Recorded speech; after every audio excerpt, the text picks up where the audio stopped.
The second important signal, which is important for paralyzed people to select letters and words, are the so-called event-related brain potentials.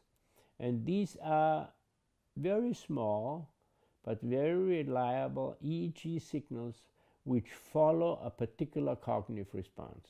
Like when a new stimulus comes, which is new to you, then you see a so-called P300. After 300 milliseconds, you see a large positive wave. Or if an error happens, then you see after about 180 milliseconds, you see a large negative response. That's what we call error-related negativity.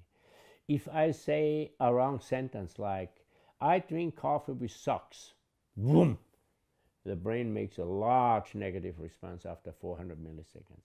So these waves we use for analyzing yes response, no response, and errors. So the patient gets a question, Berlin is the major city of Germany. Yes, they think yes, and that yes produces a slow-going positive wave. And to reinforce the strength of that wave, we give a positive stimulus like touching positively with a yes, and we give a shock for the no. So that the yes then has a response up here, which is different, and the no has a very strong response up here in the brain, and from that we can classify automatically from the computer what was a yes and what was a no.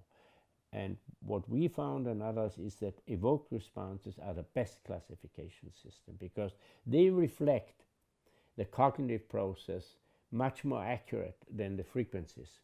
The frequencies are mainly signals of ongoing processes like memory process, storage processes, long-term attentional vigilance processes, waking, sleeping. That's all represented in the oscillations. Very important. But for the short-term cognitive responses, we want like a letter, an answer, a yes or a no. These evoked responses are much more reliable and easy to record and easy to discriminate.